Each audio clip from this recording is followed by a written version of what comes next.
Біз өзімізді ол тазалауға біз мусор емеспіз ғой. Тазалатпаймыз. Азаматтың әрбір сөзіне қарап отырсаң, милиция керек. Кәдімгідей. Қаржы мәселесі қалай? Айлық мәселесі қалай сіздерге? Қазір бұлар 1 миллионның төңірегінде жалақы алады. 6 миллион да жатқан, ол да жоқ. Қазақфильмді тонауға келген бір топтың әрекеті деп бағалауға болады.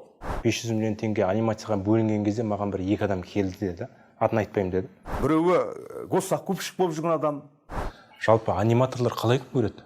Аяғыңа соғсап қойды, қолыңа кісен байлап қойды, артына қамшылайды деп. Чап дейді. Ерлан аға айтпақшы, біз анимация саласына көшеден қаңғып келген жоқпыз.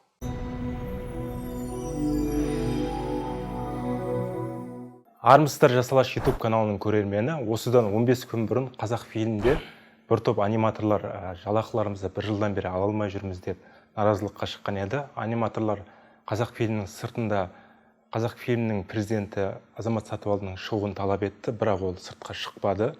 Содан кейін вице-президент Айдар Омаровпен сөйлескенмен мәселе ол жерде шешілмеді. Кейіннен Азамат Сатыбалды жергілікті баққа сұхбат беріп, аниматорлардың кейбір сөзін жалған деді. Бүгін біздің студиямызға сол дауда арқау болған аниматорлар келіп отыр. Қазақфильм анимация шығармашылық бөлімінің бас редакторы Ерлан Төлеутай және сол дауда ең көп аталатын Алтын адам жобасының режиссері Тұрдыбек Майдан және киногерлер одағының төрағасы Адай Әбілда. Қош келдіңіздер.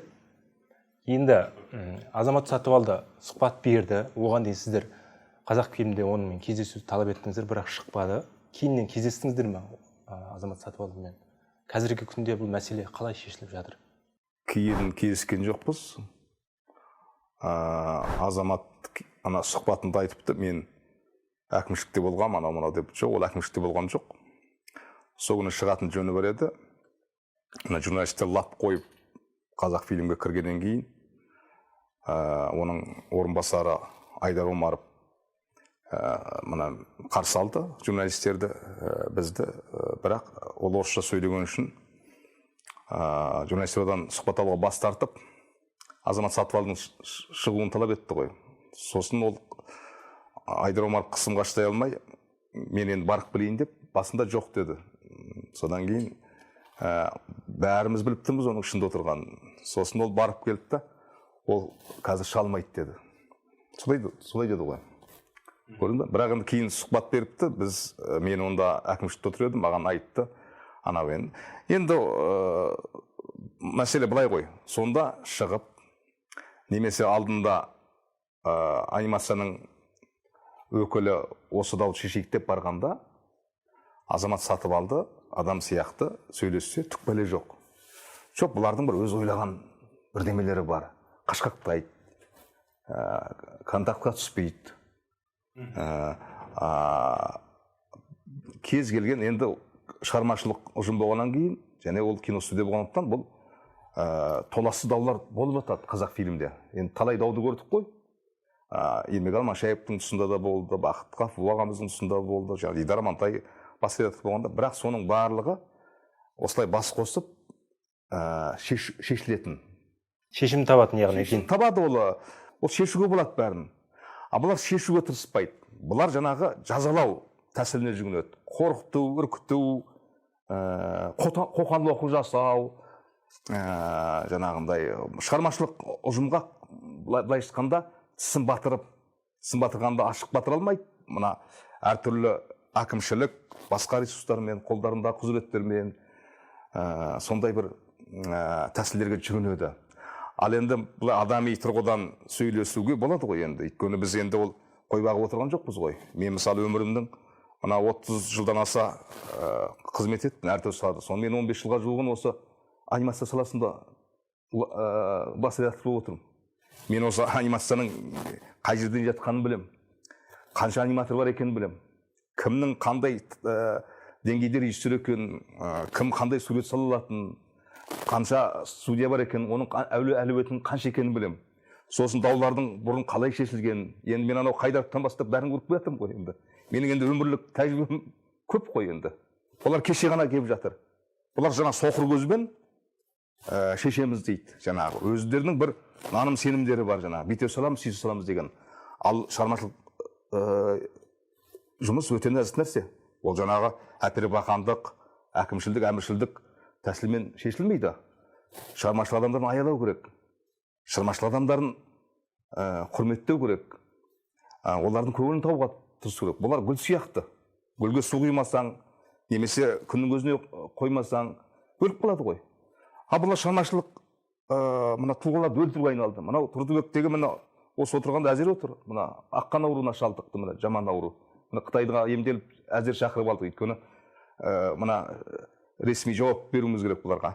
Міне осылардың әлеуметтік жағдайын ойлаудың орнына, денсаулығын ойлаудың орнына, шығармашылық жағдай жасаудың орнына жоқ, бұлар жаңағы шығармашылық тұлғалармен шығармашылық мамандарға майдан ашады. Мына қай президент келеді қазір өзі, осы кейінгі 4 жылда қанша? 5 жылда 4 президент ауысты ма? 4-ге ауысты. Осылардың енді соңғылар әсіресе осылар қорлық өтіп кетті. Өйткені бұларда бір девиз бар. Біз қазақ фильмге тәртіп орнатуға келдік. Біреу айтады, мен қазақ фильмді тазалауға келдім. Біз түсінбейміз, бұлар неден тазалайды, кімден тазалайды, қандай тәртіп. Бұл өзі қанша енді? Анау 34 жылдан бастақ, енді 100 жыл болып қалды. Ал енді анау Шәкен Айманов заманынан бастақ 70-80 жыл болып қалды қазақ фильм тарихына. Киноның қара шаңырағы. Бұнда әркім өзінің ісін біледі. Бұнда негізінен шығармашылық адамдар жұмыс істейді. Әкімшілдік адамдар, олар сол қолдаушылар шығармашылық адамдарының жұмысына бөгет болмай, олардың жобаларын жүзеге асырушы персоналдар. Жоқ, қазір былай болып кетті жаңағы.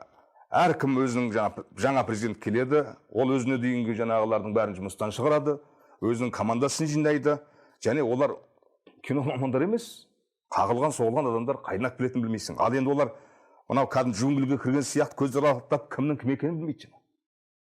Тұрдыбек танымайды, мені танымайды. Бұлар кім екен? Ана қазақтың сөзі бар, ана қарнымнан ашқан емес, қадірімнен қашқанына жылаймын деген. Содан сен қадіріңнен қашқан сәттің қазір кезеңінде отырмыз да, өйткені сенің құның көк тиын, сен олар үшін бір жаусың. Міне осындай біздің қазіргі келіп жатқан басшылардың жұмыс істеу тәсілі әпербақандық жол. Кәдімгідей. Кәдімгі шолақ белсенді. Мына еңкібіл деуге болады. Қылышынан қан тамып тұрады. Енді шығармашылық адамдар, момын адамдар мысалы. Олар енді ондай шындықты көрмеген. Сөйтіп, ойларына келген істейді. Содан енді біз неге олай десек, біздікі дұрыс істейді. Осындай енді бұның негізі. Сосын бұлардың кино деген өндіріс. Бұл әр фильм, бұл өз алдына бір фабрика, зауыт сияқты. Оның ішінде қаншама қаржы айналады, оның ішінде қаншама адамның тағдыры бар. Жұмыс, әртүрлі мамандық иелері, оның ақшалар есептеледі, соның барлығы, оған үлкен сауаттылық керек, қаржылық сауаттылық керек, өндіріс тәжірибесі керек, производство деген түсіну керек қой. Жоқ, бұлар киноның производство екенін олар білмейді да, жаңағы. Көрдіңіз бе? Соның кесірінен әйтпесе түк бәле жоқ. Мынау бұл дау тумайтын еді. Егер баяғы дәстүрлі қазақ фильм болса, бұрынғы өзінің адамдар келе жатқан, онда мысалы алтын адамды келістік қой, наурызға дейін тапсырамыз деп, наурызға дейін тапсыратын едік. Олар есеп қисабын, отчетін тапсырып мемлекетке. Сосын олар ақшаны аниматорларға беретін еді. Сосын бүгін дау тумайтын еді. Ал олардың жаңағы кәсіби сауатсыздығынан, біліксіздігінен нені жүріп алды, қаттанымайды өйткені. Цифр тану керек қой. Соны сөйтіп әне міне деп жүргенде желтоқсанның соңғы оқып қойды, бәрі жабылатын болды. Сөйтіп екеуі бірін ерегісті да, киноны қолдау орталығы ақшаны аударып жүрді жаңағы 82-88 миллионды мысалы.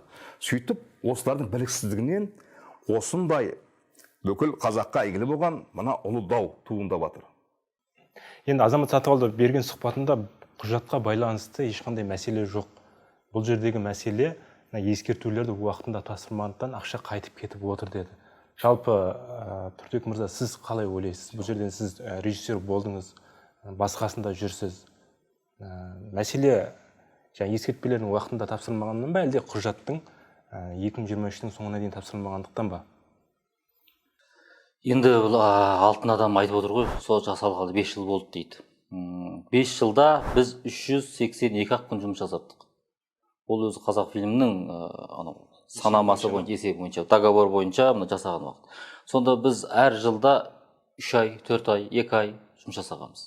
Сіз қараңыз, сіз 10 ай күтесіз де 2 ай жұмыс жасайсыз. Қиын ба? Қиын. Ол мамандардың бәрі жан-жаққа шашырап кетеді. Оның бәрін жинап, оның бәрін столға отырғызып болғанның өзіне 15 күн кетеді.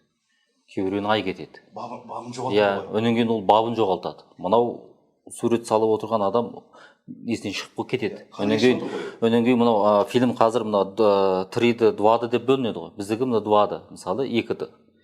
2D салып ол кейіпкерді ол жаттап алу керек. Жаттау керек. Оны жаттау үшін де бір кейіпкердің бүткіл мінез құлқын, образын жаттағанға да уақыт керек. Сөйтіп бұл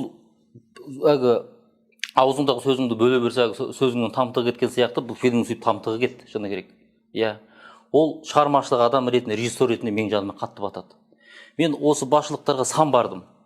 Мынаны бітірейікші, мынаны аяқтайықшы, тоқтатпаңыздаршы, бар амалын жасаңыздаршы деп. Сіз қараңыз, алтын адам басалғалы 5 министр ауысты бізде. 5 министр ауысты. Өздеріңіз Арыстанбек Мұхамедиұлынан бастап санаңыздар қазіргі министрге дейін. Міне, сол кісінің кезінде басында Назарбаев алтын адам туралы, сол туралы бір мақала шықты ғой, ұмытып қалдым кішкене. Сол кезден бастап бұл проекті қолдауға алынған болатын. Ұлы даланың 7 қыры. Иә, Ұлы даланың 7 қыры деген. Сол кезде 2018 жылдың аяғы. Сол кезде қазақ фильм бұны қосқолтап қолдады. Ол кезде Бақыт Қапуұлы ағамыз болған. Қазақ фильмде қолдады. Сөйтіп бұл проекті басталып 2019-дың тура ақпанның 1 күні бұл проекті пышақпен кескендей тоқтады. Себебі кинофонд шығатын болды, қазақ фильмін қаржыландырмайтын болды деді. Сөйтіп 2019-дың наурызында ма, осы майда ма кинофонд құрылғаннан кейін кинофонд қосылды. Ол жылы балалар фильмі анимация қолданбады. 2020 жылы қайтадан бұл фильм проекті өтіп, эксперт кеңесінен комиссиядан өтіп, бұл фильм түсірілуге рұқсат берілді. Біз алдында кейіпкерлерін дайындағанбыз, сценарий дайындағанбыз. Сол бойынша бар проектіні қорғадық қой 2020 жылы. Пандемияның әне-міне пандемия басталады деген кезде, ол кезде мен осы бір жаман ауру болып, мен осы больницада жатқам. Сол кезде мен осы киімімді киіп, қорғауға бардым, кеудемді көтеріп. 2 сағат мына жерге сүйеніп отырып, проектіні бір 10 минут қорғап, сосын қайтадан мен машинамен больницаға апарды. Сонда жағдай болған. Сөйтіп, мен больницадан шығып, айтып есімізді жиып, алдын алып сөйткен кезде, күзге қарай бұл проектінің ақшасы бөлініп, қазақ фильмде басталды. Сол кезде Ақан Сатаев мырза келді. Иә. Енді оны айтсаң, оның жыры жетеді ол кездегі. Яғни бұл 5 жылға созылды ғой. Иә. Қысқаша айтқанда. Иә, сөйтіп сол кезде біз сол 2020-да 2 ай істедік па, 3 ай істедік па сөйттік. Ол кезде сценарийді ауыстыру, сценарийді қайта жасау процесі жүрді. 2021-де 4 ай жұмыс жасадық. Ол кезде біз дайындық кезең жасадық. Ол кезде бүткіл раскадровка, орта, кейіпкерлер тұрақтандыру. Осы жұмыстармен жүрілді. Сосын 2023-те сөмшіне кезең болды. 3 ай ма 4 айға істедік. Сен қалай проектіні бітесің? 75 минуттық фильм. Мына жерде менің анимацияны түсінетін адамдар естіп отырса, бұған таңғалады. Бұл үлкен ерлік, шыны керек. Ал. Енді кеше Сатыбалды мырзаның сұхбатын бағана қарап отыр, мен өзі кеше ғана келдім елге. Айтып отырды, бұл жерде ешкімді кінәлауға болмайды. Қаржының кешігіп түсуі, министерствоның басқарымы солай болып жатыр, кинофондтың басшылардың ауысуы, министрліктің ауысуы деген сияқты. Әр жерде осындай проблемалар болып отырады. Ал басшылықтар айтады, шығармашылық топ жұмысты уақытында істемейді дейді. Сен қалай мынау істейсің анандай жағдайда? Саған сен пәлен ай күтіп сарғасыңда, енді денең қызып жұмысқа кірісіп басқан кезде уақыт болады, отчет жабылады. Сен онымен ақша жоқ саған. Былтыр мына ең қиналған кезіміз былтыр 23. Августтен бастап ақша берілген жоқ. біз негізі ай сайын істеген анимацияның секунд минутына дейін тактіне дейін санап өткіземіз. Міне мынша секунд анимация жасалды, мынша секунд анимация боялды, мынша секунд анимация композға қойылып жатыр. Ол деген енді инемен құдық қазғандай сондай бір қажырлық қажет ететін жұмыс. Оны осы анимацияны түсінетін адамдар болса, бас аяғын жүрген адамдар болса жақсы түсінеді. Енді соған қарамастан да саған аяғыңа тұсау салып қойды, қолыңа кісен байлап қойды, артына қамшылайды кеп. Чап дейді. Енді бұл қалай айтуға болады, қалай тілмен жеткізуге болады, қиналысты мысалы шығармашылықта. Сосын мен айтамын, балаларға, жалынамыз шығармашылықта аниматор жігіттерге, анимация салатын художниктерге. Бітірейікші, тез етейікші. Жаңа жыл болды ғой. Жаңа жылда балаларымызға апаратын ақша берші. Августтен бері ақша алмады. Біз енді самбарды қой соның алдына шығармашылық. Осы мынау документін көтеріп алып. Біздің Ұлан деген продюсер ассистент болды жігіт. Сол күнде жарғы жақсылығымен қағазды көтеріп, Айдар Омаровтың алдынан шықпайды. Даганса біткенше қол қоймаған қағазға. Актілерге соңында қол қойған, қол қойып, есін жиып, енді түсінген кезде уже кинофонд жақтан ақша қайтып кеткен. Осында жағдай болды. Енді өткенде айтып жатыр ғой, біз алдыңғы айдың осы 20 күні қол алысты қайтып кеттік деп. Келістік деді, кинопрокаттан түскен ақшаның бір бөлігін сіздерге беретін болыпты. Енді ол жерде тек қана алтын адамның мәселесімен жиналған жоқ жерге. Мынау қазақ фильмінің ішінде ашық алаңда жиналып жатыр екен. Киногерлерменен Құрманбек мырза кездеседі деді, кинофондтың басшысы. Енді ол кісімен мен кездесе алмай жүрмін ғой қанша уақыттан бері. Алдына яғни сіздердің мәселелерің бойынша жеке келген жоқ қой. Жүгіріп бардық, сөйтіп едік. Енді басқа киногерлер бар, режиссер бар, Рүстем Әбдірашев ағамыз бар екен, тағы басқа да режиссерлар отыр. Бәрі проблемаларын айтты. Сөйтті, бәрін тыңдады. Сосын кезек маған келгенде мен айттым. Аға, алтын адам туралы проект білесіз ғой? Білемін. Енді осында жағдайда тұр. Фильм дайын әне. Сіздердің айтылған комментарийларыңыздың бәрі дұрысталды, жасалды.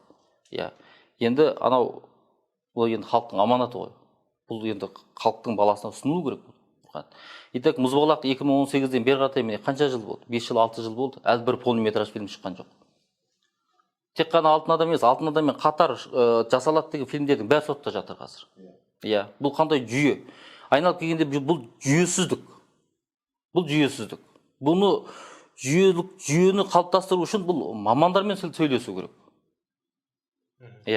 Ал ол кісілер кімді тыңдайды? Мүлдем анимацияда болмаған адам, мүлдем анимацияда жұмыс жасап көрмеген адам, бір сызық сызып көрмеген адам, сурет дегеннің не екенін, кейіпкер дегеннің не екенін, анимацияның қалай жасалатынын туралы білмейтін адамдар отырып ақыл айтады. Оған мен бір айғағым бар, айтқым келетін нәрсе. Ішіңді осы удай аштады осы мәселе. Ақан Сатаев мырзаның кезінде 2020 жылы осы фильм басталып бастаған кезде бір ақылшы келді. Құдай бәрін, дүниенің бәрін көрген білгіш. Аты Алмас Қосабаев қой дейме? Қырғызстанның азаматы. Сол креативный продюсер болып кетті. Бірақ ол кісінің жұмысы не деген кезде бүткіл нәрсе пікір айтуға құқылы екен. Жарайды, басшылық ұйғарды, жарайды. Сол кезде фильм басталған кезде 5 продюсер болды. Менің художникімнен продюсерім көп. Яғни жұмыс жасайтын адамдарыңыздан басшы көп, ақылшы көп. Саған жол көрсететін адам көп. Екі мәселе болды менің жаныма қатты батқан. Оның бірі жазылған сценарий туралы өзгертулер болды, жарайды, оған келісеміз. Көппен отырып, эксперт кеңеспен отырып, маған қайтадан жаңа сценарий жазу керек болды. Оны жаздық. Енді бұл жердегі адамның екі аты болды. Бірі бас кейіпкер Аңқыл деген жігіт. Осы алтын адам, бала кез. Енді екіншісі оның жанындағы досы Серігі Жұпар деген қыз. Осы екеуінің атын ауыстыру керек деді. Мен не үшін ауыстыру керек? Бұл ат, бұл екеуін Аңқыл, менен Жұпар мысалы. Жұпар аңқиды. Дұрыс па? Бір үйлесімділік бар. Бұл атты мен мың ойланды, мың толған жүріп тапқан ат бұл. Енді ол не үшін ауыстырамыз деп сұрақ қойған кез айтады. Жұпар деген орысша жопа деген сөз. Ертең жопа деп мазақтайды дейді. Сонда мен айттым, осы үшін бүткіл қазақтың тілін, қазақтың атауларын ауыстыру керек па? Енді абсурд қой. Аңқыл деген аңқыл деген аңгыл деген ағылшынша аға деген атпенен келеді, сол үшін екеуін ауыстырып басқа ат қояды. Оны Сатаев айтып отыр ма? Сол кезде Ақан Сатаев айтты ма осы нені ауыстыру керек жопа деген сөздердің бәрін? Кім айтып отыр? Жоқ, біріншісі бағанағы Алмас Қосабаев айтты. Алмас Қосабаев. Иә, содан мен шырылдап Ақан Сатаевтың алдына бардым, осы кісінің алдына. Барған кезде айтты, оны мен ұйғардым деді. Сосын мен келіспейтінді айтты сол жерде. Сондай осындай әңгімелер болды. Осындай қиянаттар, мысалы, сіз ойлаңызшы, сіз жұмысты алдыға жүргізу үшін, мысалы, сұрақтар көп қойылса, әрбір сұраққа жауап берсең, ойың шашыраса, сен кедергі ма ол? Кедергі, иә. Енді бұны мен әр адам әртүрлі түсінеді, санасына қарай түсінеді. Шығармашылық адамдар түсінеді деп ойлаймын. Санасы бар адам бұны түсінеді, мұндай жағдайды. Ал енді маған бәрібір болса, период алдыға кете беретін едік. Ой, аңқыл қоясың ба, маған десе, асан қоясың ба, үсен қоясың ба деп мен кетсем кете беретін едім. Ол не үшін? Ол мына шығармашылық жұмыстың сапалы шығу үшін. Яғни сіздерге берешек ақша бұл жерде қанша болып тұр? Мысалы қараңыз, фильмнің бюджеті 378 миллион теңге. Енді оның жартысы жоқ деп есептеңіз. Не үшін? Налог бар, пенсионный фондқа кетеді. Анау страховка дей ма? Соған кетеді. Сосын Қазақфильмнің алады 15% бар. Студиялық шығын анау. Қазіргі күннен сіздерге қанша берілмей қалды ақша? Енді бұл айтып отырмын, былтыр августтен бастап 86 миллион теңге қалды деді ма? 88 миллион қалды деді ма? Вот соны берілген жоқ. Оның өзі 41 миллионы ғана біз мамандарға берілу керек екен. Енді қалған ақшасын мен білмеймін, бағанағы прансетіне, анауысы, мынаусына кететін шығар. Иә. Енді Азамат Сатыбалды сұхбат барысында тағы да мынандай бір мәселе айтты. Бұл Адай мырза сіздерге қатысты деп ойлаймын. Енді өйткені өз сол жерде наразылықтың басқасында жүрген Ерлан аға екеуіңіз. Бұл жердегі мәселе негізі алтын адамға да байланысты емес. Бұл жердегі мәселе бұл наразылыққа шығып жатқандардың басқа деді. Өйткені 500 миллион теңге анимацияға бөлінген кезде маған бір екі адам келді деді. Атын айтпаймын деді. Солар екеуі қызмет сұрап келген, мен оларға қызмет бермедім деді. Сосын осындай нәрсе ұйымдастырып жатыр. Анимацияны қалқан етіп деді. Бұл мәселеге бұл сөзге не айтасыздар? Енді бұл жерде бірден айтып кету керек. Бағана Ерлан аға айтпақшы, біз анимация саласына көшеден қаңғып келген жоқпыз. Біз оқуны оқыдық, артымызда жасаған жұмыстарымыз бар. Осы мынау қазақ анимация деп отырмыз, қазақ фильм ішіндегі бүкіл анимацияның құрылуына бәріне түрткі болғаннан біз негізі аяғына қойып отырған қазір. Иә, ол жаңағы жасырып атын атамай отыр, кім келді деген сияқты, бірақ мен оны ашық айта беремін. Мен бардым, Азеке дедім, жаңағы бізге осы міне анимация, қазақ анимациясы бірлесе құрылып отыр. Осыған жаңағы 2 жыл болды ғой фильм жасап жүрген деді. Алдында 20 жасады, содан кейін былтыр 10 жасалды. Енді биыл тағы да тапсырыс түсіп отыр. Оның құжаттарының бәрі қол қойылды. Енді бұған көркемдік жетекші болуға мен өзім қызметім ұсына бардым. Айтты, мен енді қанша болған менде 15 жылдан аса тәжірибем бар. 15 жылдан аса істеген фильмдерім бар мысалы. Мен көмегімді көрсетейін деп, ол жерде қаражат туралы, ақша туралы, жалақы туралы әңгіме болған жоқ. Мен тек қана өзімнің немді тәжірибеммен бөлісейін.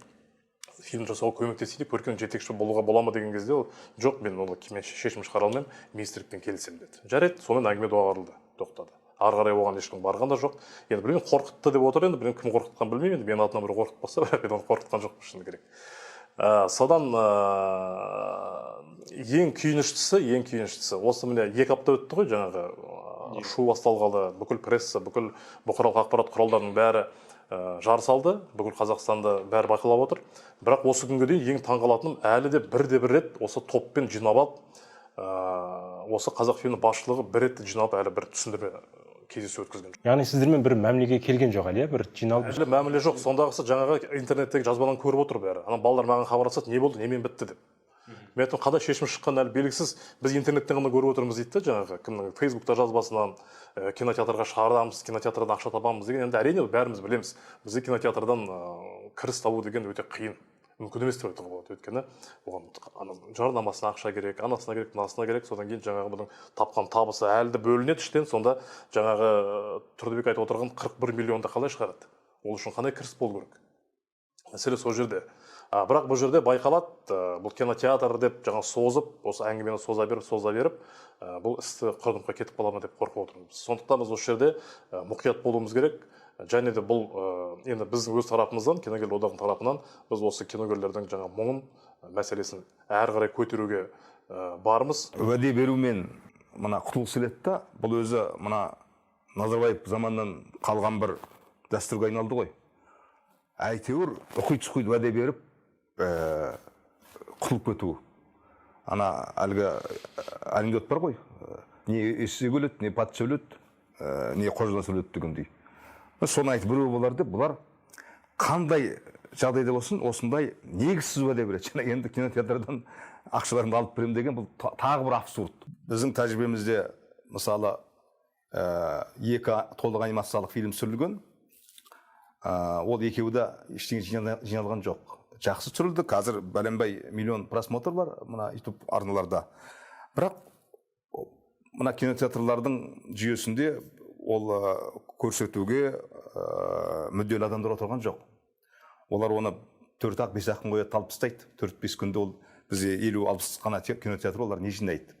Бұл да бір абсурд нәрсе. Ол түгілі мына соңғы күн деген ұлт-ұстаз Ахмет Байтұрсынов туралы фильм түсірілді ғой. Оның мына несі 1 миллиард болды, 1 миллиард теңге болды. Кеткен, жұмсалған қаржы. Азамат сонда мына Ахмет Байтұрсыновтың рөлін сонда да білесіздер. Сол актердің өзі сол кезде 39 миллион теңгеден аса қаламақы алып отыр. Бірақ кинотеатрларға көрсетілді, сондай үлкен жардамамен, дайындықпен келіп көрсетілген өзінде сол 8 миллион теңге жинаған. Ал енді бізде мына продвижениеге ақша салып отырған жоқ қой. Мына фильмді көрсету үшін оның жарнамасы болады, оған ақша бөлінеді. Голливуд мысалы неге көп касса жинайды дейміз. Ол фильм түсірілді, мына түсірілімге өз алдына соның деңгейінде сол 30-40% оның продвижениесіне кетеді, жарнамасы кетеді. Ол үлкен, ол да бір, бізде ол жоқ қой. Сосын кинотеатрлар бізде жекеменшік қолда болғандықтан, ол да бір абсурд нәрсе. Міне осы тұрғыдан келгенде бұл жерде басшылық тағы алдап отыр аниматорларды. Ой, соны анан алып алады да, бұлардың қолында ғой енді қазір мына атқарылған проекті, кино, фильм, жаңағы анимациялық фильм. Оны алып алғаннан кейін олар жауап бермейді сөзіне. Ертең ол түк те жинамайды. Сосын бұлар тағы шулап қалады. Енді болмай қалды, енді істейміз дейді. Болды. Ұқит-сұқит кетті, бітті. Ал еңбек өтеусіз қалайын деп отыр. Енді Азамат Сатыбалды сұхбаты барысында қазір күнде жалпы қазақ фильмде ақша жоқ деді. Жұмысшыларға премия бергім келеді, бірақ бере алмаймын деді. Өйткені бізде ақшаның жоқтың кесірінен ең төмен айлыққа жұмыс істеп отыр деді. Жалпы алдағы уақытта бұл мәселені жолға қойып, ақша берем, премия берем, бұлардың жағдайы жақсы болады деді. Жалпы сіздер осы қазақ фильмінің ішіндесіздер ғой жалпы.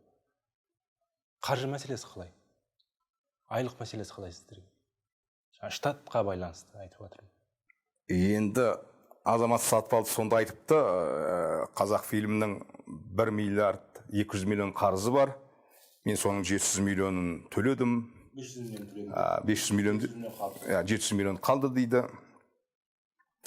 Енді мен білмеймін, бұл қандай қарыз? Бұл енді оны бірақ құжаттармен дәлелдеп көрсетпейді. Ал енді 2019-да мен білемін, қазақ фильмінің шотында 600 миллион теңге бір бөлек жатқан. Сосын 2 миллион доллар бір бөлек жатқан. Ана нені фильмнің ақшасы.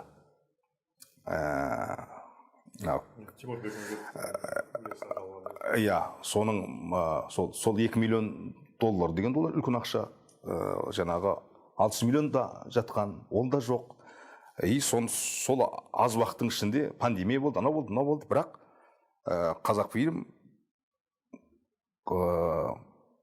аяқ астынан жаңағындай үлкен қаржыға кіріп кетеді. Мен енді оны үйтіп атырым дейді. Бірақ мына нені ақшаның жағдайына келсек, біз шамалы тиын тебен аламыз. Оның өзін анимацияны айтсақ, біз 6 ай жұмыссыз отырамыз, сосын кейде 7 айға созылады, биыл 8 ай кетіп баратыр. Сосын бізге жаңағы мына 7 ай, 8 ай жұмыс отырғанымызға төленбейді ғой енді. Біз сол азғана тиынды қанағат етеміз. Ал енді бір ақша жоқ деп алады да, біз біздің толқу болған күннің ертеңіне Азамат Сатыбалдың 2 вице-президенті бар. Біреу Айдар Омаров, біреу Назым Жабықбаева деген. Сонда біз жаңағындай біздің толқу болған күннің ертеңіне әр қайсы 1 миллионнан леш пособияны қалталарына салып алған. Яғни премия алған болсаң да? Премия 1 миллионнан. Ал енді бұлардың келгендегі жалақысы вице-президент ретінде 600 мыңның ар жақ бер жағында болған, 700 мыңға жетпейтін. Қазір бұлар 1 миллионнан төңірегінде жалақы алады. Өздерін жалақы қойып алады. Коллективпен ақылдаспайды.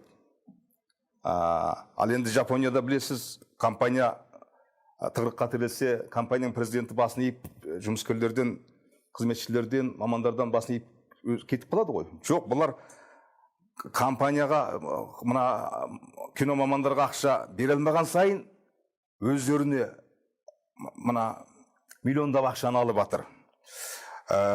Мысалы дейік, мынаның барлық құжаттар енді 2024 жылға дейін, наурыз айына дейін юрист Қаңтарбаев деген бұлардың 618 мың теңге айлық алып келеді. Сәуір айында оның жалақысы фантастикалық жылдамдықпен 1 миллион теңгеге бірақ көтеріледі. Ол осы айлықты сәуір айында да мұртын бұзбастан алады, 1 миллион теңгені. Сосын 3-ші маусымнан 7-ші маусымға дейін, яғни бір апта жұмыс істеп, 225 мың теңге алады. Оған қоса 900 мың теңге материалды компенсация, оның үстіне 426 мың 616 теңге отпускной. Барлығы 1 миллион 551 мың 616 теңге қаржы алады да 10-ші маусым күні жұмыстан жоқ болады.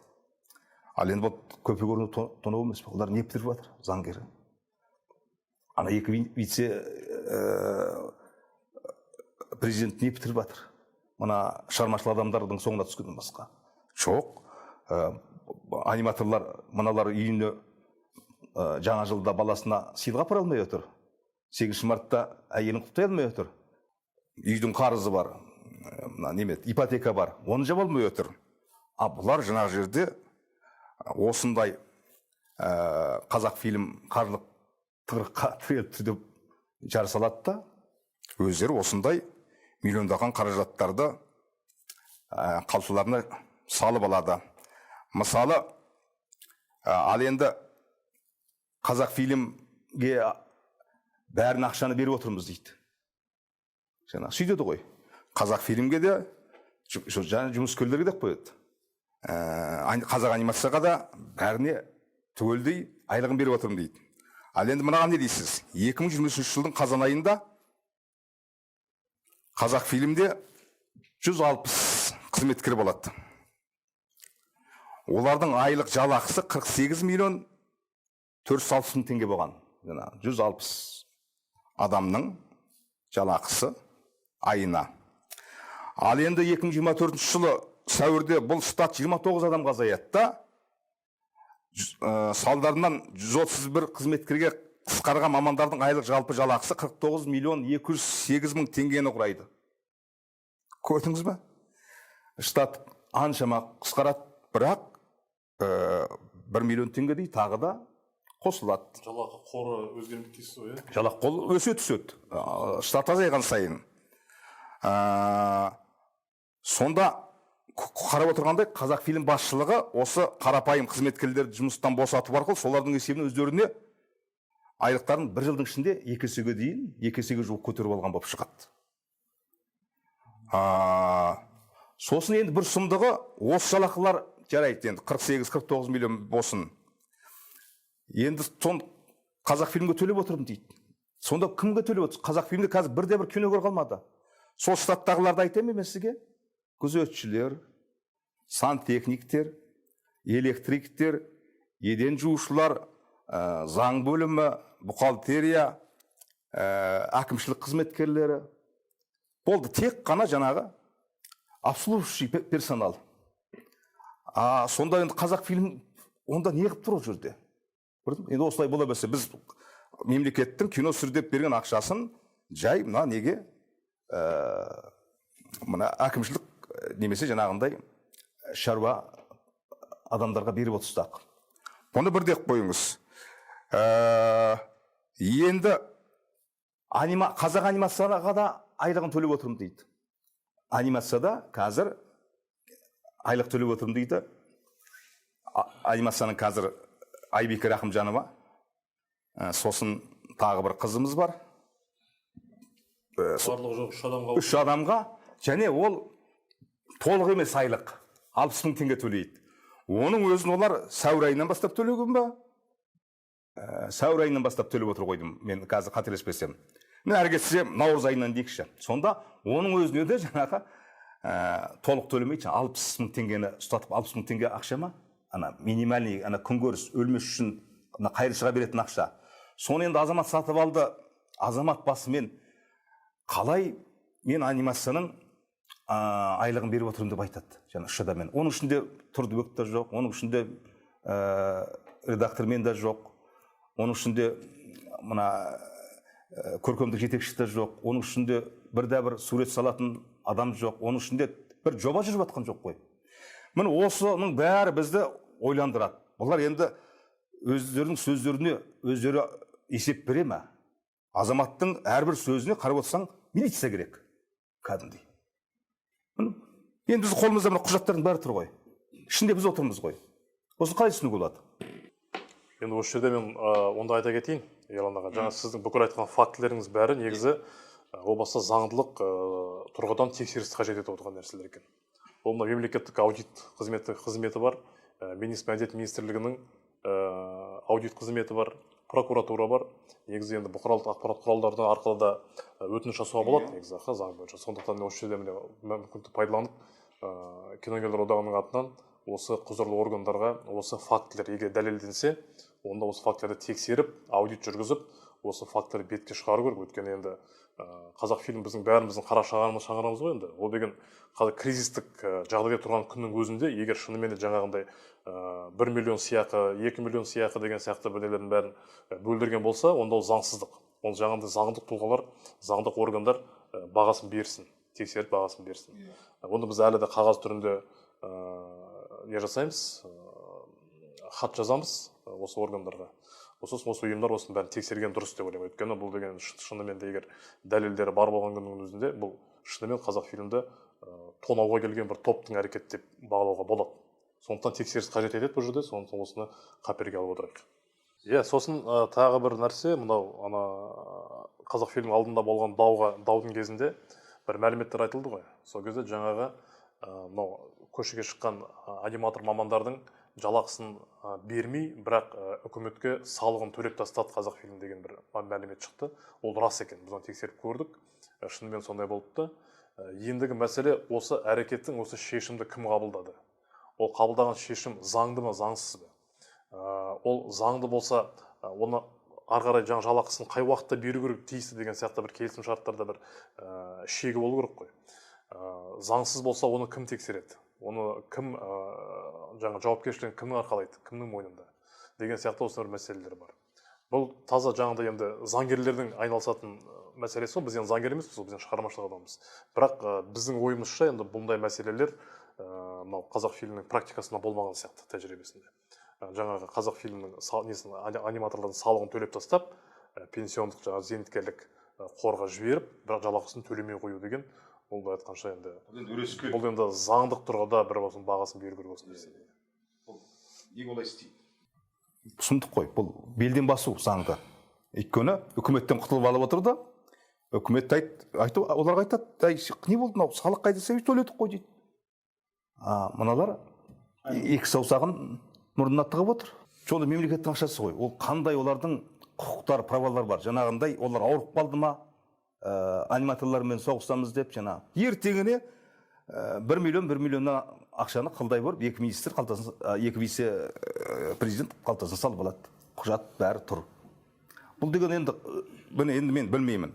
Бұл енді Қазақфильмге жанашыр адамдардың әрекеті ме? Жоқ, әрине. Олар өйткені Қазақфильммен мына біте қайнасы бірге іспан адамдар.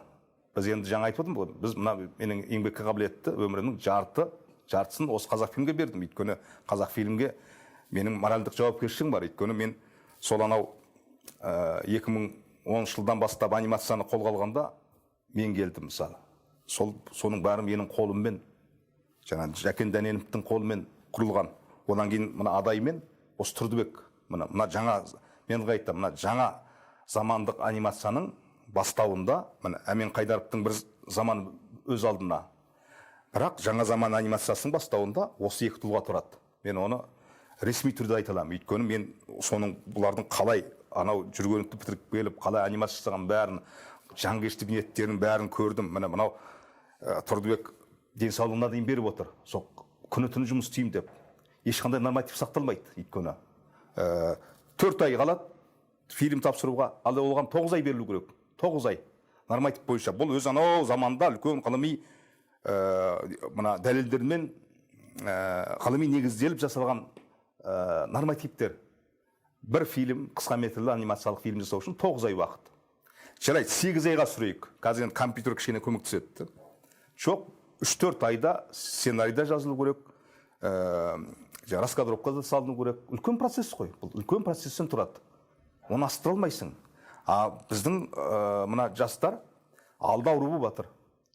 Осындай мына жауапкершіліктің салдары соның бар. Осындай өзім білемдік, әпербақандықтың, кім көрінгеннің жаңағы білмейтін адамдардың келіп, жаңа 2 вице-президент алайық, екеуі де киноға қатысы жоқ адамдар ғой. Екеуінің де киноға қатысы жоқ. Біреуі бір жерлерде заңгер болып істеген, анау біреуі госзакупщик болып жүрген адам. Сол бір топтар осыларды итеріп отыр.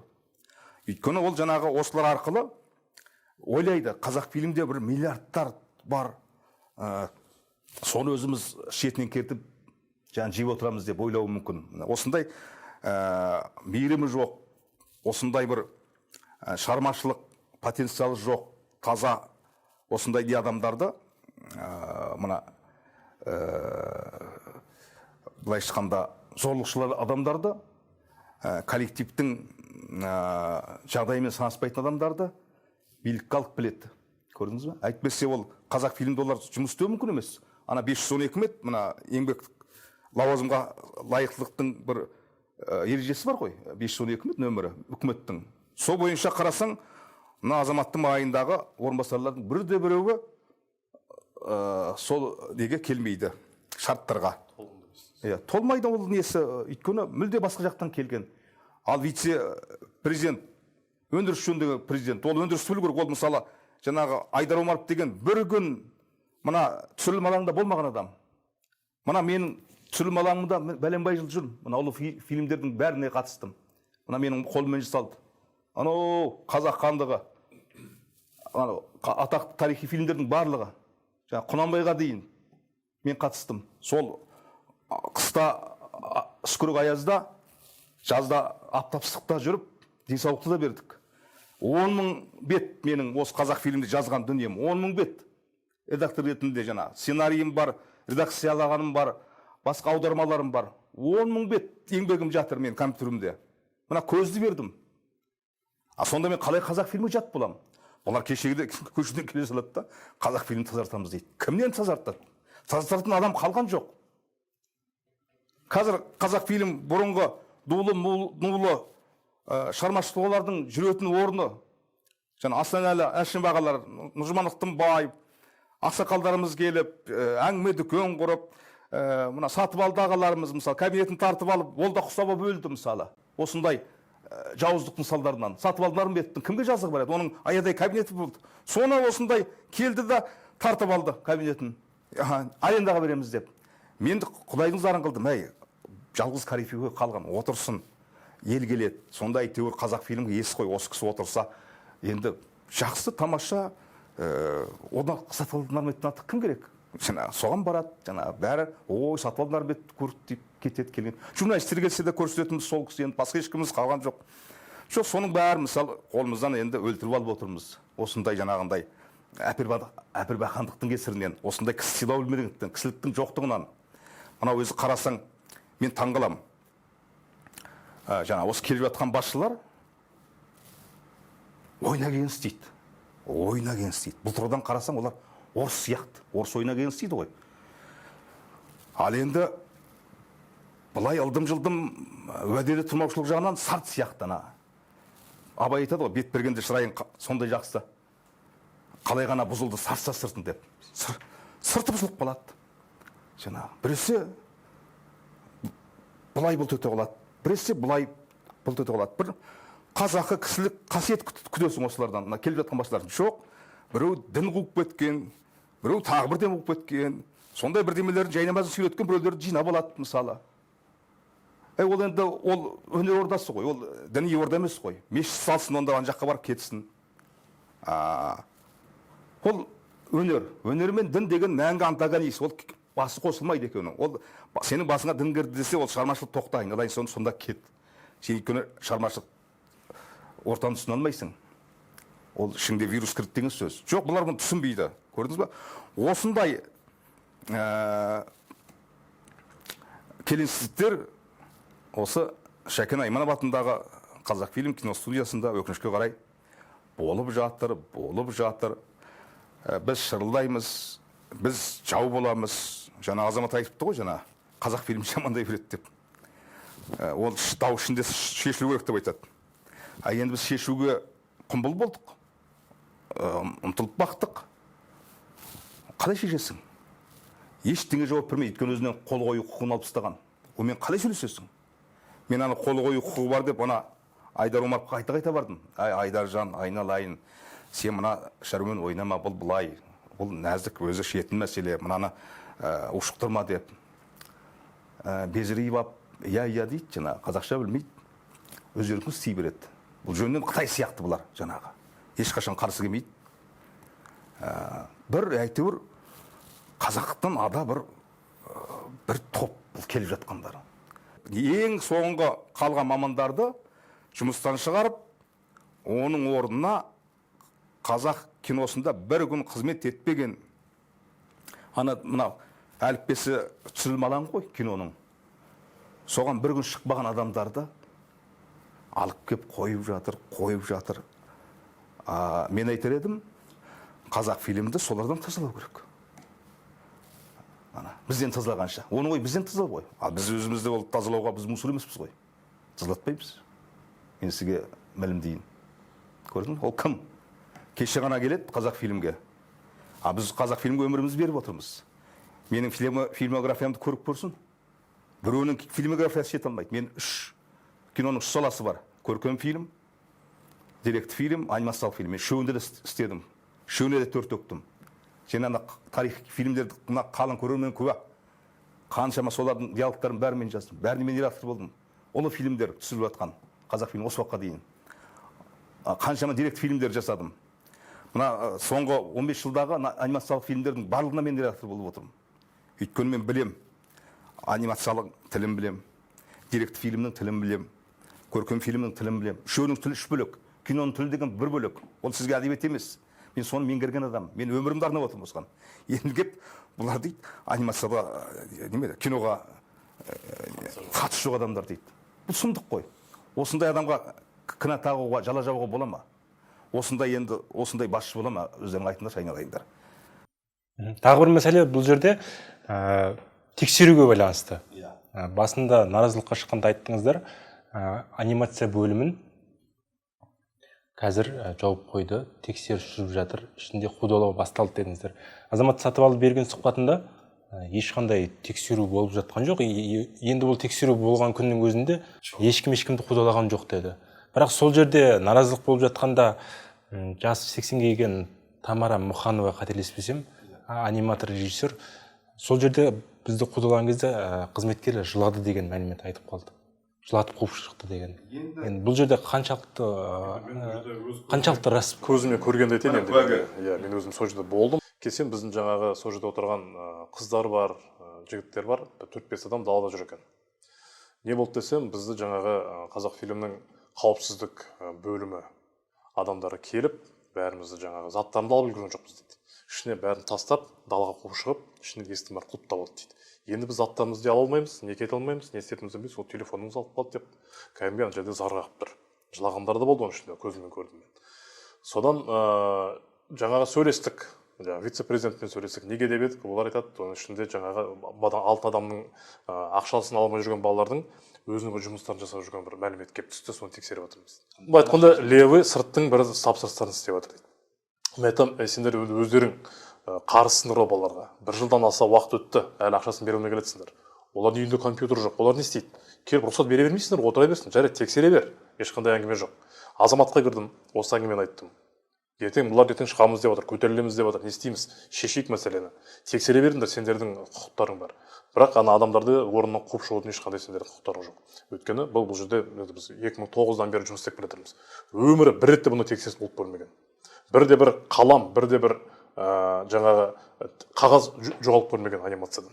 Қанша адам келіп кетіп жүр, қанша жұмыс жасалып жүр. Демек бұл жерде тексерістің ар жағында басқа бір нәрсе жатыр, басқа бір мақсат жатыр. Сондықтан осы мәселені әлі де міне осы күні кеше ғана барып көрдім, әлі есіктері ашық, бірақ кілттері жоқ. Адамдарды әлі кіргізбей жатыр. Материалдары бар, жұмыстары бар деген сияқты заттарды. Одан кейін менде бір сұрақ туындап тұр да, Тұрдыбек мырза, сізге. Жалпы аниматорлар қалай күн көреді?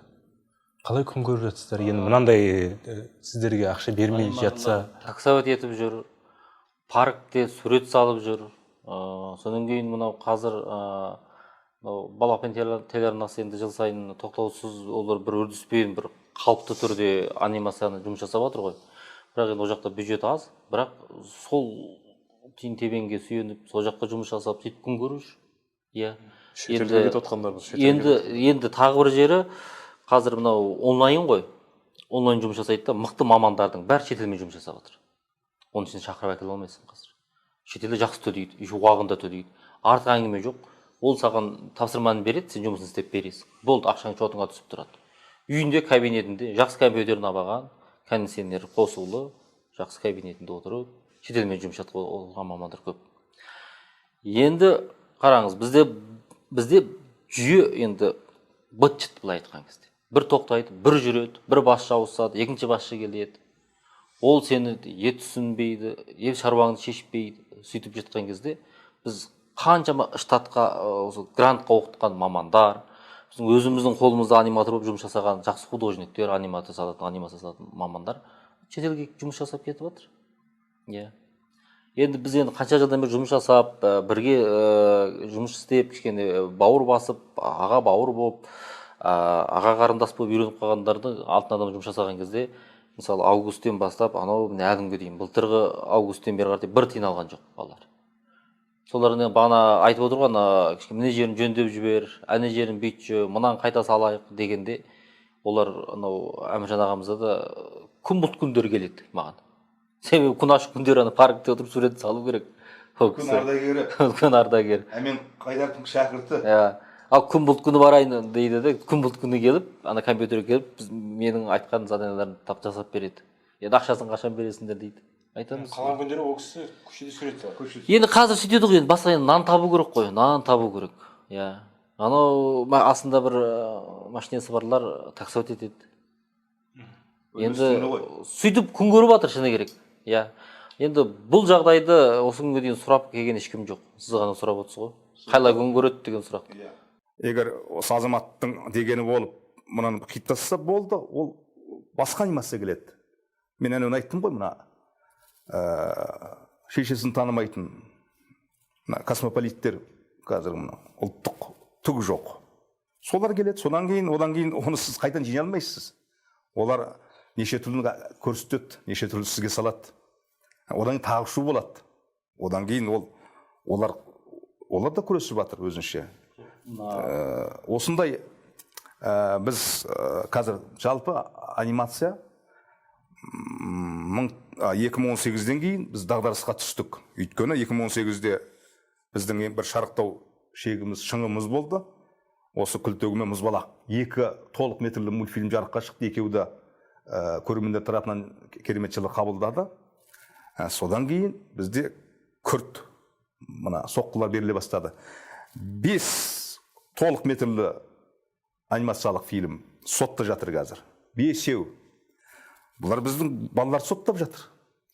Олар ана ол өзінде ит болсын азғыр дегендей, олар ана өздері солай ойлайды ғой, өздері мына бізді сотқа бергендер өздері таза емес, өздері қылмысқа жақын болғандықтан қалған елде солай ойлайды. Кез келген жобадан олар бір қылмыс көреді, сосын оны соттатады.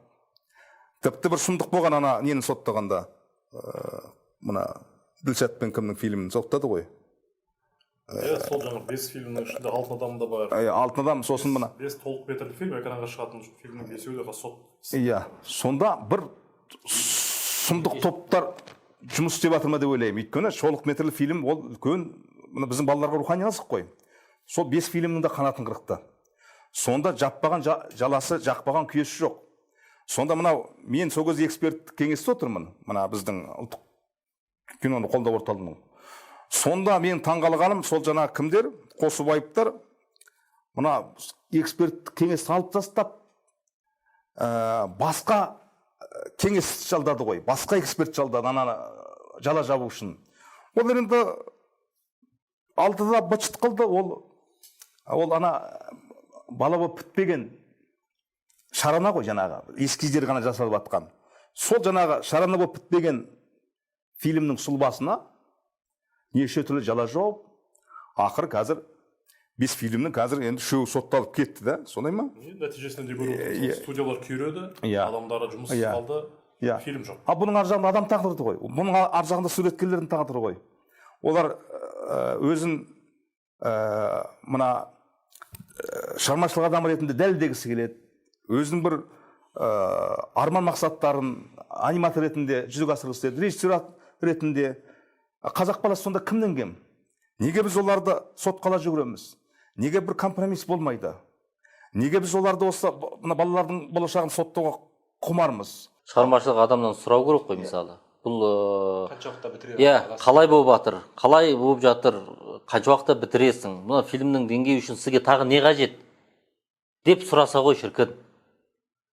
Енді сен сол жұмысты жасап, анау ішіңдегі рухани балаң деген халыққа ұсынған адамсың ғой. Жоқ, олай емес. Сенен өйтіп ешкім сұрамайды. Сен одан сұрайсың, қашан бітірем? Уақыт сош ағатай. Мынау бітсең, мынау қолын шолақ болып қалады, мынау бір көзі соқыр болып қалады. Мынау шала жансар болады, мынау рухани балаң қазір. Бұны бір толыққанды бала қылып шығарайық, сол үшін маған уақыт беріңіз десең. Сол, уақыты жоқ, уақыт ақшасы жоқ. Оған қарамастан біз қырдық, біз жойдық деп айтып жатқандар енді адамның жанына батады. Мысалы, мен мұзбалақты жасаған кезде, енді өзімнің басым өткен процесс қой. Негізі мұзбалақ халықтың көңілінен шыққан фильм. Қайда барсам да, осы мұзбалақтың режиссері екен дегенде, ой деп бетін бұрып қарап саған дұрыс сәлем береді. Енді сол кезде біз тоқтаусыз жасадық қой. Басында біз алғашқы дайындық кезеңнен кейін тоқтап қалдық 6 ай. Одан кейін енді ана Бақыт Қайырбек Қапуұлы Бақыт ағамыз, ал разы болсын ол кісіге. Сол кісі бүткіл шаруаны сол кісі шешіп берді. Яғни ол кезде тоқтаған жоқсыз? Тоқтаған жоқ. Ол кісінің маған келіп, мен әзір өзім қайран қалам. Осы 2016-да ма, 15-те ма, күзге қарай уақытта шақырып алып сұрады. Әй, Тілек екеумізден, сендер мына фильмді министр айтып жатыр, жаңа жылға дейін бітір деп. Сентябрьде ғой деймін. Бітіресіңдер ме? Бітіре алмасаңдар, фильм сендерге тимей қалуы мүмкін деді. Біз айттық, бітіреміз деді. Онда жоспарың жазып кел деді. Жоспарымызды жазып алып келдік қағазға. Ақадың алдына қойдық, бақтық, көріп алды да, ал жақсы бара беріңдер деді. Содан кейін ол кісі не істеді? Білікті басшы деген. Алды да сол біту мүмкін емес екен десек. Біз енді анау алғаш енді полнометражный режиссер болып жатырмыз, жоспар жасап жатырмыз ғой, бүйтеміз, ана жақта адамдар көбейтеміз, бүйтеміз, сөйтеміз деп. Ол кісі алды да, жоқ, тағы 1 жыл қосты. Өздері қосып берді. Өзі ана кісі алып бәрін шешіп қойып, маман ғой. Шешіп қойды. Ол кісі мен іште риза болдық. Кейін ойладым, ол кісі кезінде алғаш Қазақфильмге келіп жұмысқа тұрған кезде анимацияның Ерлан Ақсақ редактор болған екен. Ішкі кухнясын әптен көрген екен. Оның азабы менен тозағын біледі екен. Сонда біз жаспыз, жас режиссермыз, алқынып тұрмыз, шапқалы әкел деп, бер деп. Соны көрді де, үлкен кісі, тәжірибесі бар адам бізге ал енді шап деді, шабатын майданын жасап берді ғой. Содан мұзбалақ сондай шықты. Вот көрдіңіз ба? Осындай басшы керек. Шығармашылықты осындай деңгейде ішінен түсінетін адам керек. Отчетқа емес, әне жерде. Қандай саған не керек, не керек болып жатыр, не кем болып жатыр. Сыртынан бақылап, қажетіңді алдынан шешіп, уақыт сұраймысың ба? Уақыт бер. Біз көбінде ақша сұрамаймыз, біз уақыт сұраймыз жұмыста. Біз өйтіру ай сайынғы жеп ішетін тамағымызбенен уақыт сұраймыз. Біз шығармаға сөйтіп кіріп кетеміз. Мен мұзбалақ жасаған кезде 20 күн қазақ кабинетте шықпаған күндерім болған екен. Сондай отырыспен Ерлан ағалар көрді ғой, мынау одеялды бүйтіп беліме орап отыратын. Өйткені қозғалмай отыра берсең, мынаның бәріне қан жүрмей өйткені тоңа береді екен ғой. Сондай күндерді басымыздан өткіздік. Ол үшін оны мысалы осы Ерлан ағалар да көрді, сол кездегі бас редактор болған Дидар Амантай ағамыз да сол кездерде. Сол кісілер біздің сол еңбегімізді бағалап, бізге мүмкіндіктер жасап, анау басшылыққа барып айтып, сөйтті. Иә, менің әріптесім Адай да бар соның ішінде. Жоқ, қазір жаңа сол шығармашылық команданы режиссерден бастап жазалайды. Жаңағы сендер кінәлісіңдер. Ешқашан өздеріне кінәлмайды. Көрдің бе? Бөлісу керек қой. Біздің де кінәміз мынандай болды. Бір сұмдықтар болып жатыр, енді мен білмеймін. Өйткені бұл мына Шошақтың шөлінде қалды қазақ фильм. Мына жазушыларға қандай жағдайда тұр қазір? Қараңызшы. Мемлекеттің стратегиялық әріптесі. Мемлекет оларды қаржыландырып отыр. Мемлекет оларды аялап отыр. Біз де солар деңгейдегі одақпыз ғой. Киногерлердағыдай. Біз де солармен бірге өмір сүріп кеткен. Жоқ, біз тоқалдан туған сияқтымыз. Бізге түк жоқ. Бізге мемлекеттің стратегиялық әріптестігі түгілі біздің мынау ұлттық статусымызға айналып тастады.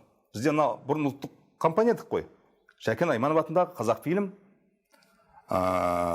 ұлттық киностудиясы болатын 2006 жылға дейін. 2006 жылдан кейін акционерлік қоғам болып жіберді.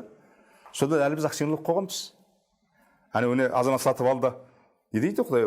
Ұлттық дәрежені қайтардым дейді. Ол қағаз жүзінде. Ұлттық компания болу үшін мемлекетке өту керек бәрі. Атауы ғана өзгерді, атауы, бірақ формасы, статус өзгермеді. Акционерлік қоғам. Неге ұлттық деген сөз ғана қосылған? Қағаз өзгермейді. Оның өзгерту қаншама ақша кетеді мысалы. Сол жаңағы. Ол енді егер ұлттық компания аталсақ, біз мына қорлықты көрмейміз ғой. Бізге онда мемлекет осы бәрімізге айлық қойып керек. Біз мемлекеттің алғауында болуымыз керек. Біз онда жаңағы өзіміздің айлығымызды баяғы Шәкен Айманов заманындағындай, Шәкен Айманов заманында мысалы Қазақфильмде 3 мың адамға жуық адам қызмет істеді дейді. Соның барлығын айлығын мемлекет беріп тұрған. Шәкен Аймановтың сонда айтатын ұран сол екен.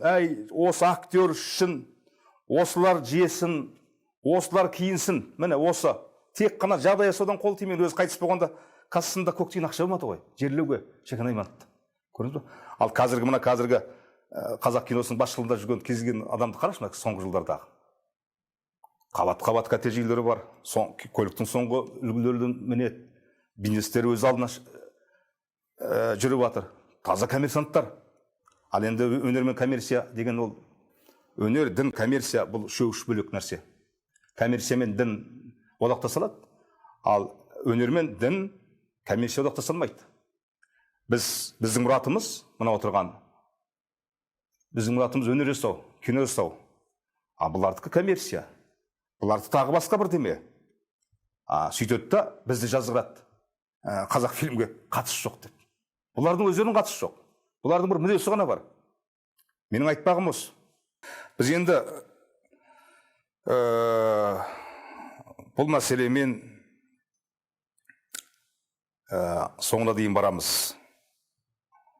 Бұл жолда біз ешкімді аямаймыз. Аққа Құдай жақ дейді. Өйткені көңге анимациялық киноның тағдыры кешегі Әмен Қайдаров құрған 60 жылға жуық тарихы бар. анимациялық кино студиясының былайша айтқанда тағдыры тұр, суреткерлердің тағдыры тұр жағында. Бұл үлкен, бір жағынан бұл мемлекеттік мәселе, бұл ұлттық мәселе, және бұл біздің жас ұрпақтың несібесі. Біз жас ұрпақты рухани қорексіз қалдырып отырмыз. Осы отырғанда жаңағы 5 фильмді соттап, біздің мына шенеуніктерде 1 грамм ұят жоқ. Ол ойланбай ма, ар жоқ қой. Анау мен мына балалардың рухани мына қорегі, осыларда менің әкемнің құны кетті. Қой келісейін деп. Жоқ, бұлардың бір сасық көкірек, бір амбициясы бар. Осыларға бағыну керек, бұлардың парасын беру керек. Жаңа 5 фильм неге сотталды? Сонда коррупцияға көнбеді. Мынадайлар, міне, құрметтесек, осы жастарды құрметтейік. Осылар коррупцияға қарсы шықты. Қызметін құрбан етті, жаңағы. Анау енді 5 проектінің әжеп тұрақшы ғой, жаңағы. 300-400 миллион тұрады әрқайсысы. Соны баяғыдай шетінен керіп жеп отырғысы келеді. Біздің кино шенеуніктер. Анау жоғарыдағысы бар, төмендегісі. Бұлар айтты, жоқ деді. Біз қалай арымыз барады балалардың несібесін жырып беруге. Содан жаңағы міне соттап та жіберді. Сонда біздің мынау аға буын ғой. Мен әлі күнге таңғаламын. Сонда бұлар әлі күнге саналары жетпейді. Тек қана мына қарпып жеп, асап жаңағы қасқырша асауға дағдыланып қалған, бейімделіп қалған. Қазір ол заман кетті. Қазір сана оянып жатыр. Қазір ұят. Ондай ой ойлайтын өзі сұмдық ұят жаңағы. Балалардың несібесін жеу. Миллиондап жеу. Сол үшін жазалау. Ал енді есті үкімет болса, закон қуаты қолында тұр ғой, осылардың бәрін жазалау керек еді. Жаңағы 5 фильм соттағандарын. Жоқ, олар соттағаның үстіне соттап, жаңағы жоғары сотқа дейін бір инстанцияда жеңді. Жаңағы мына анимациялар, жаңағы мына кімдер? Дилшат Рахматуллин деген 2000 мультфильм қатысқан Испаниядағы атақты фестивальда баспай қалып келіп отыр. Дилшат Рахматуллин. Міне біздің қазақ анимациясының түлегі. Бізден шыққан. Сол толық метр анимациялық фильмі осылар негізсіз қаралап, содан сотталды ғой жаңағы. 5-еудің біреу сол. Сосын енді анау негізсіз сотта жеңеді. Жоғары сотқа дейін барады. Жоғары соттың шешімі шығады, жеңді деген. Сонда жаңағы үкіметтік аппарат нелері, шеңгелдері ғой, соған кірісіп отырып, жаңағы бас прокуратураны салып, басқа органдарды салып, осы жоғары соттың шешімін өзіне өзі өзгерткізіп, қазір қайтадан қарастыруға мәжбүрлеп отыр. Қайтадан соттап жатыр. Қайтадан соттап отыр. Басынан бастап қайтадан соттап отыр. Сонда бұл не деген? Сонда бұл біздің мына шенеуніктердің енді сондай бір, енді мен осыншалық деңгейге азық кетті деп ойлаған жоқ едім. Мына балалардың рухани қорегімен алысатын, балаларды рухани қорегінен айыратын, бұлардың бастарына не күн туды? Енді мұнайды жиесін, анау 80 миллион мұнай өндіреді екенбіз, 300 тонна алтын өндіреді екенбіз, қаншама қазба байлықты, оны жеп жатыр, қойшы, жердің астының байлығын жесін. Енді балалардың рухани азығын жейді деп, соған ауызсалады деп, солардың ыңғайына көнбеген үшін осындай 5 проектін соттайды деп, мен ешқашан енді қаперіме кірген жоқ. Ойлағам енді жақтан бір қазақтың, енді бәрі қазақтың баласы ғой, бір азамат ойлайды, жігіттер енді мынау енді тым ұят қой, енді осы балалармен, осы балаларды наннан айырмай-ақ қояйықшы, мынау енді қайбір ақша тауып отыр осылар. Қойыңдар енді ұят болады деп жаңағы істі бір ақылға келіп, жауып, немесе бір екі жақты бір бітімге келіп, сөйтемін десе, жоқ, бұлар көздері қызарып алады да, жаңағы соттайды да қарап отырады. Бұл сұмдық қой. Бұл елде өз үкімет бар ма? Енді Азамат Сатыбалды сұхбатында тағы бір мәселені айтты. Өткенде сіздер наразылыққа шыққанда Қазақфильм тарапынан, басшылық тарапынан қысым болып жатыр дедіңіздер. Азамат Сатыбалды ондай қысым, ешқандай қысым жоқ деді. Енді өздеріңізден сұрағым келіп отқаны, ол қандай қысым және кімдер көрсетіп жатыр бұл қысымда сіздерге? Енді ол сұраққа енді мен жауап берейін. Өйткені міне күні кеше ғана мынау «Алтын адам» фильмінің жобасының суретшілері, аниматорлары маған хабарласып мынандай бір мәлімет жеткізді. Енді ары қарай жұмыс істеу керек қой. Енді ақыры ақшасын бере алмай жатыр екен. Күн көріс керек, кабинеттерге кіргізбей жатыр. Сонда жаңа хабарласып, сол жаңа қазақ фильмінің өкілдеріне, анимация өкілдеріне хабарласып, біз қазақ анимацияның жұмысына кірісейік, жұмыс істейік, кішкене қаржы табайық десе, «Алтын адамға» қатысқан және мына осы алдында 2 апта бұрын болған наразылық білдірген топтың адамдарға тыйым салынған жұмысқа кіруге деген мәлімет бар дейді. Енді бұл біздің ойлауымызша, біздің тарапымыздан бұл енді бұлардың қазақ фильмінің шешімі сондай болса, бұл қудалаушылық қой. Бұл деген жаңа шығармашылықты бөгеу. Бұл жерде енді жаңа балалардың бәрі талай жылдар тәжірибесі бар, портфолиосы бар, істеген фильмдері бар, күн-түн сөзі шыңдалған дайын тұрған мамандарды, енді соларды жаңағыдай көнеге шықтыңда наразылық білдірдіңдер деп қудалаудың қажеті жоқ шығар деп ойлаймын. Енді бұл қазақ фильмінің жаңағы абыройына үлкен сын болады. Енді біз амал жоқ, біз енді киногерлер одағының болғаннан кейін соны араласамыз. Демек енді ертең одан үйге барған кезде Әмен ағаның көзіне қалай қараймыз? Не деп өтеміз ертең? «Алтын адам» қанша жылдан бері негізі бүткіл жабасын көріп келеміз ғой. Енді басшылық бір келіп, бір кетіп жатыр. Осы жұмыстың басында шығармашылық топ менімен бірге болған. Сол аниматорлардың алдына қазір кейбіреулердің көзіне тік қарай алмайтын деңгейге жеттік. Себебі августтен бері ақшасын алмай жатыр. Енді қалай айтсақ та, енді осыны өткендегі де мен өтінішім болған. Сонау Құрманбек мырза келген кезде, қазақ фильм өкілдері отырған кезде де экранға шығарайық, балалардың ақшасын тауып беріңіздер. Бұл жерде бір ары-бері тартатын ештеңе де жоқ негізі. Фильм бітіп тұр. Соны шығару керек. Анау бір көп ақша емес, бір 40 қанша миллион дейді балаларға беретін ақша. 41 миллион. Иә. Соны бөліп болса да балаларға берсін да. Болды. Басқа мәселе жоқ. Басқа мәселе жоқ бұл жерде. Сол бір кішкентай нәрсені білмеймін, таудай қылып, айғай-шу қылып жатқандарына мен таңғалып отырмын. Мәселені қолдан жасап отыр. Иә, мен біліксіздігінің мен өзім енді кішкене денсаулығым дұрыс болмағандықтан, дәрігерлер маған ұйғарғандықтан мен тура сол у-шу болып жатқан кезде мен басқа жақта болдым. Мен телефонымды тартпайтын жақта. Осы денсаулығыма байланысты жақта ем-дом алып дегендей. Келгенім кеше ғой. Енді оны естір құлақ бар болса, біраз нәрсе айттық. Иә. Мәселені шешсе, елдің қақысына кірмесе, анау істеген жұмыстың ақшасын берсе, ертең фильм халықтың, қазақтың баласының көңілін қуантып жатса, болды. Бізге өнер адамына керек сол ғана. Біз біреуді бір тағынан тайғызып, болмаса біреуді ренжітейін деген ойым жоқ мен. Иә. Мен де ешкім ренжітпей қойсын. Бізге де ешкімді ренжітпейік. Өйткені біздің істеп жатқан жұмысымыз осы мәдениет. Жеке басының наразылығы жоқ. Жеке басының наразылығы жоқ. Бұл жерде енді менің тағы да қайталап айтқым келетіні, менде жұмыс жасап жатқан анау жасы 60-тан асқан менен, анау жаңа сабақ оқуын бітіріп жатқан студенттер менен, анау қолында қалам ұстап жатқан осы сананың ертеңгі күні маманы боламын деп жатқан мамандардың, сол поколениядағы мамандардың бәрі қатысты осы жұмысқа.